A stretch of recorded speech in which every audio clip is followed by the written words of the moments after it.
ሰርፕራይዝ የሰራ ሰው የሱቅ ባለቤት ይሆናል። የታመመው ሰው ሰርፕራይዝ አያችሁት አይደል?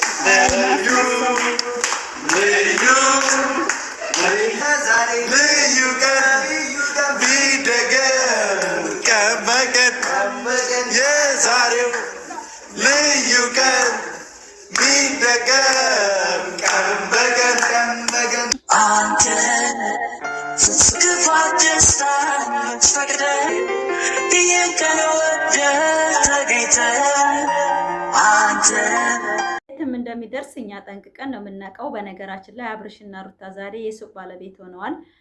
አብርሽ ሱቅ ሰርፕራይዝ ተደርጓል፣ አዲስ አበባ መሀል ላይ ማለት ነው። እኛ በመቀየሩ ብዙ ነገር በማድረጉ ደስተኛ ነን። እንኳን ሱቅ አይደለም የተናጠጠ ቤት ተይቀደመ ሩታና አብርሽ ቤት እንዳላችሁ ታውቃላችሁ። ተጨርሶ ተበጃጅቶ ተጨርሷል። አሁን ለመግባት ዝግጁ ላይ ናቸው። ነገር ግን ማለት ነው ፋሚሊ ብዙዎቻችን ቁም ነገር ስናወራ አትመለከቱንም እና ይሄንን መጠቀም የምትፈልጉ ስልክ ቁጥር አለ። እኔም አምጥቼዋለሁኝ። ዩቲዩብን እስከ መጨረሻ ካያችሁ ታውቁታላችሁ። 500,000 እስከ 900,000 ያላችሁ ተመዝግባችሁ በ2 ዓመት ውስጥ ባለቤት እንደምትሆኑ ቁም ነገር ነው። ይሄ በእውነት ነው የምላችሁ። 500,000 ለማክበር ሳይሆን ሰብራይዙም በጣም ትልቅ ዲስካውንት ነው። በጣም ደስ ይላል። ኮምቦልቻ ላይ 1 ሚሊዮን እየተከፈለ አይደል? እንዴት የቀደም ጓደኞቻችን ቤት ገብተው ተበላን አልተበላን እያሉ የነበረ ዛሬ ላይ ግን በሚዲያ ላይ የዚህን ያህል ዲስካውንት ከመጣ ብትጠቀሙ በጣም ደስ ይለናል። አብርሽ እና ሩታ የሱቅ ባለቤት ሆነዋል። ተይቀደም የቤት ባለቤት ናቸው። ምን አለ በቃ እዚህ ሚዲያ ላይ እኛ ወሬ ላይ ነን፣ እነሱ ስራ ላይ ናቸው። እኔም አሁን ጠብቁ፣ በአጭር ቀን አዲስ አበባ ላይ ቀብድ ከፍዬ መዘገባለሁ። ጠብቁ። ፋፊ ምን አለ ትላላችሁ? በዚች በ3 ወር ውስጥ እኔ የቤት ባለቤት ነው የምሆነው። እንዳው ፋፊ ጠንክራ ሰርታ የቤት ባለቤት አዲስ አበባ ባትሆን እኔ ሴት አይደለሁም ነበር። ኧረ ሴት ነኝ። እና ዛሬ ሩታዬ ባሏ ሰርፕራይዝ ስለሆነ እሷ ናት ሚዲያውን የመራችው። እንግዲህ በጎቹም እዛ ይቃጠላሉ። አብርሽም የታመመው አብርሽ እንግዲህ ፈገግታውን አይተናል፣ ንግግሩን አይተናል። ሲፈርም ማሳሳት የለ ሁሉ ነገሩ ኖርማል። ዛሬ ስላየነው ታመዋል የተባለ ሰው አመሰግናለሁኝ ይሄን እድል ስለሰጣችሁ ብሎ ሲያመሰግን በአደባባይ አይተናል። እንግዲህ ዲብና ብዙዬ ምን ሊውጣቸው ነው? ዛሬ ግን ምን ሊያደርጉት ነው? ግን ሊበሉት ነው? እኔ አላቅም። ዛሬ አላቅም። በእውነት ምርጥ ቡቲክ ነው የተሰጠውና ማሻአላ ተባረካላ። እንኳን ደስ አለህ አብርሽ፣ ኮንግራ ብለናል። 500,000 ስለገባ ኮንግራ ብያለሁኝ። ኮንግራ ክሬሽን የሰው ልጅ የሰራ ሰው የትልቅ ቦታ ይደርሳል። ደስታ ያስደስተናል። ነገር ግን የምታስተላልፈው ነገር ስለማያስተምር ብቻ በጣም እነደዳለሁ። በጣም ነው የምበሳጨው። ማለትም እንደ ሴት ይሰማኛል። ሩታ ሀብቴ መቼም ትችላለች፣ መቼም ጀግና ናት። መቼም ቢሆን ንግግሯ አይታችኋታል። እንግዲህ ዛሬም አይታችኋታል። በየቪዲዮ ላይ አስተማሪ ንግግር እንጂ አትናገርም። እና አብርሽ የቤት ባለቤት ሆኗል፣ የሱቅ ባለቤት ሆኗል ማለት ነው። እንግዲህ አብረን ደግሞ የሚመጣውን ቪዲዮ አብረን እናያለን። ላይክ፣ ሰብስክራይብ፣ ሼር እያደረጋችሁ ቪዲዮአችን እስከ መጨረሻው የሰው ደስታ የሚያስደስታችሁ ላይክ አድርጉን። ዛሬ እና አብርሽን በሰበቡ የዚህን ያህል ስላየ ነው ጥላቶች ድብን ይርዳሉ። አቢላም እነ ሄርሜላን አዋርዷቸዋል እዛ። እኛም እንግዲህ ሩታና አብርሽን ይዘን ወደፊት ነው ማለት ነው። አብርሽ ያው እንግዲህ ለዚህ ለቴምር ፕሮፐርቲ አዲስ አይደለም። ተደጋጋሚ መጣሃል። ተደጋጋሚ ከኛ ጋር እየመጣ ትጎበኛኛለህ። ያው ከኛ ጋር ወዳጅ ነህ። ብዙ ነገሮችን ማውርተናል ከዚህ በፊት በነበሩ ቆይታዎች እና እንደ ቴምር ቤተሰብ ነው የምናይክ። እንዳጠቃላይ በጣም እንወድህም ነን እና እንዳጠቃላይ ከዚህ በፊትም ከነበረ ቆለም ከጋሽዬ ጀምሮ ከነበረን እንትን ፕሮግረስ አንጻር ሱቅ ለአንተ የሚሆን ሱቅ ትልቅ ዲስካውንት ጊፍት ለመስጠት አስብ ነው። ዋው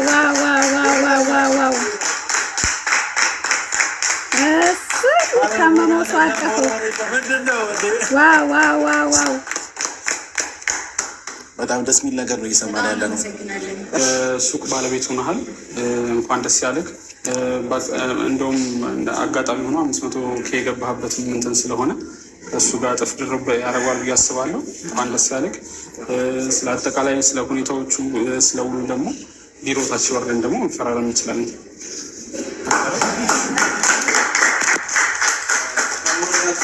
ዋው ዋው ዋው ዋው በደምብ ሰለብሬት አድርገን እናንተ ታች ትጨርሳላችሁ። አብረሽ ይሻላል።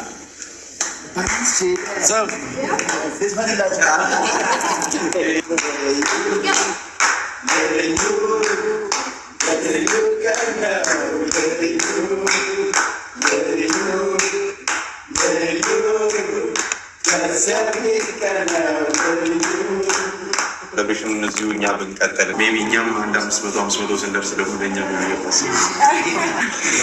እኔም መጀመሪያ ይህንን ነገር አስባችሁ ከዚህ ፕሮግራም ጋር አንድ ላይ በማድረግ ለእኔ ይህንን ነገር መመቻችላችሁ አመሰግናለሁ። አሁንም ግን ማመን አቅቶኛል። እንዴት ነው ነገሩን መቀበሉን ከብዶኛል። ምናልባት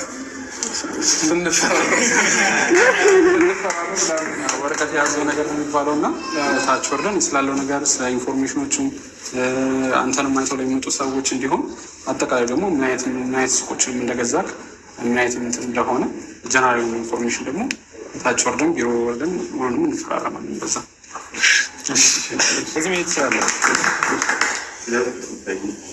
ሩታዬ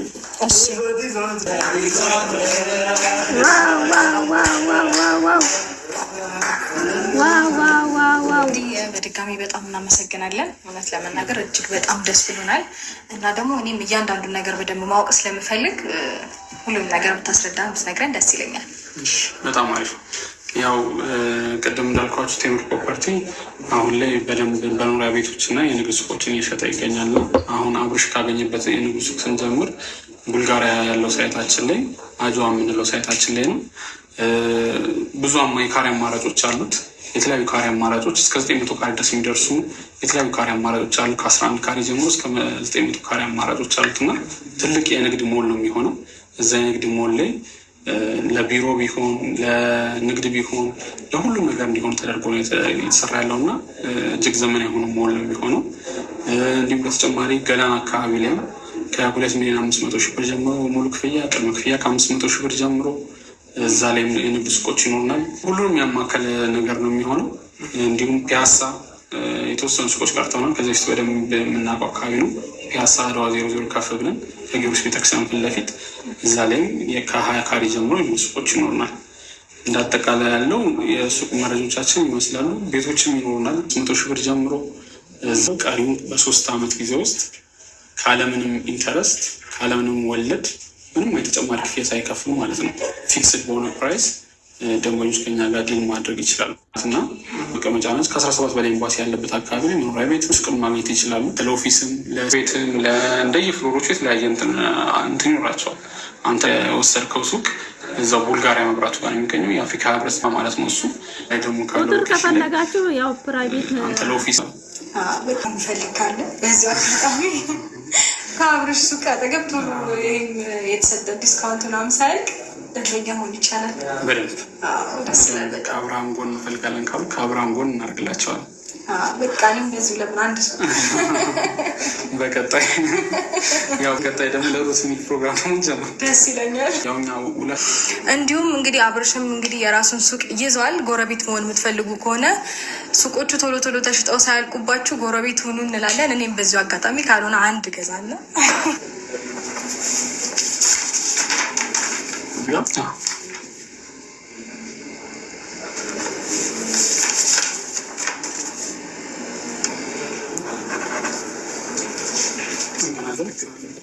እጅግ በጣም እናመሰግናለን።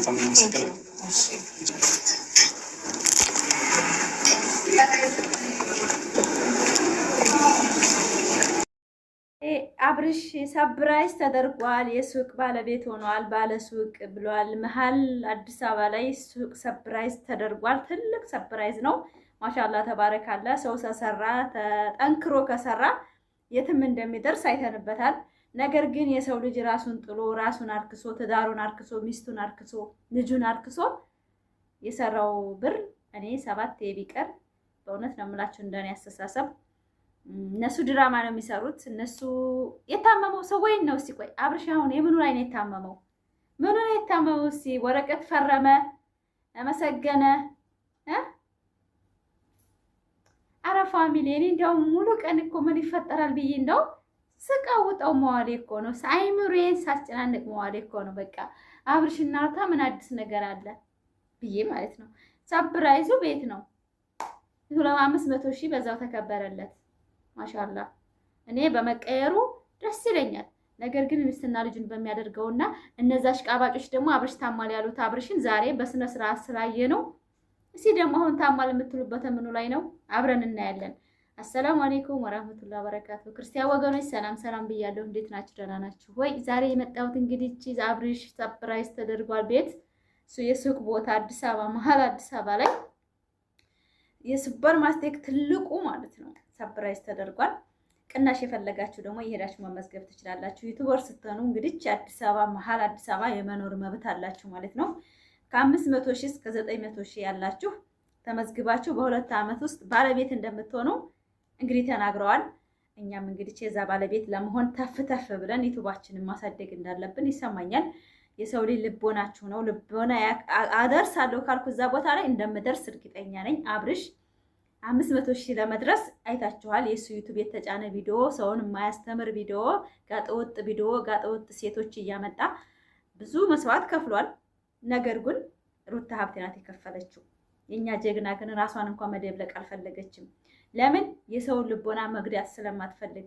አብርሽ በቃ ጠንካራ ሰው ነው። የማንንም እገዛ አትፈልግም። በራስ ቆመህ 500,000 ስለደረስክ የኔ ጀግና ብለዋለች። አዎ የሰው ልጅ ተሰራ የትም ይደርሳል። ግን ሩታዬ ያንቺ ደም አለበት፣ ያንቺ ልጅ ደም አለበት፣ የቤተሰቦች ደም አለበት። የአብርሽ ውጤት የማንም ሰው ሳይሆን ያንቺ ደም ነው ያለበት። እርሜ ልክሽ እስከ 4 ዓመት ሙሉ የተሰደብሽበት 500,000 ባንቺ እንጂ በማንም አይደለም። እሺ ላይክ፣ ሰብስክራይብ፣ ሼር አድርጉ። የሚለው እስከ መጨረሻው እኛ ሌላ ነገር አዲስ ነገር ነው ብለን ነበረ፣ ግን ሰርፕራይዝ ነው። አብርሽ የሱቅ ባለቤት ሆኗል። የቤት ባለቤት ተይቀደም ሆኗል አብርሽና ሩታ። አሁን ደግሞ የሱቅ ባለቤት ሆነዋል ማለት ነው። በነገራችን ላይ ሩታ እያያችኋት አይደለ? የራሷ መጥጋጋት ስለማትፈልግ ጀግና ሴት ስለሆነ እኔ የሚገባኛል አለችው። በቀጣይ አላት። በእውነት ነው የምላችሁ፣ በቀጣይ ደግሞ እናዘጋጃለን አብሽሪ አላት። ስለዚህ ሩታ ማለት በራስ መተማመን ያላት ጥገኝነት የማትፈልግ በጣም ጀግና ሴት ናት እና በራሷ በቃ መምራት የምትፈልግ ሚዲያውን በራሷ ኮንፊደንስ መምራት ማጨናነቅ የምትፈልግ ምርጥ ሴት ናት። ስለዚህ ዛሬ በአቢላ ቪዲዮ ለቅቄላችሁ ነበረ። ብዙዎቻችሁ ደስ ብሏችኋል። አዎ አቢላ ወደ ራሱ ተመልሷል። አብርሽም ወደ ራሱ ተመልሶ ሁሉ ነገሩ አምሮ ነገ ተነገ ወዲያ እንደሚመጣልን በተስፋ እንጠብቃለን። ዛሬውን ቪዲዮ እንግዲህ ሄርሜላ አይታ ምን እንደሚውጣት ምን እንደምትታረግ አናቅም። በእውነት ነው የምላችሁ በጣም የሚያናድ ቪዲዮ ነው። አቶ ሄርሜላ ባሌ ባሌ ባሌ እያለችው ሽሚት ዛሬ ሩታ እየጋጀለች ተያይዞ ሲል በሽታውን አወቅን እኮ ተረዳን። ተረዳችኋል እንዳልታመመ አብዣኛችሁ አሽቃባጮች። አብርሽ ታሟል፣ አብርሽ ታሟል። ፋፊ ወንድም የለሽም፣ ፋፊ እህት የለሽም፣ ፋፊ ልጅ የለሽም። ምርጥ ምርጥ ወንድም እና እህት አለኝ፣ ምርጥ ምርጥ ልጅ አለኝ።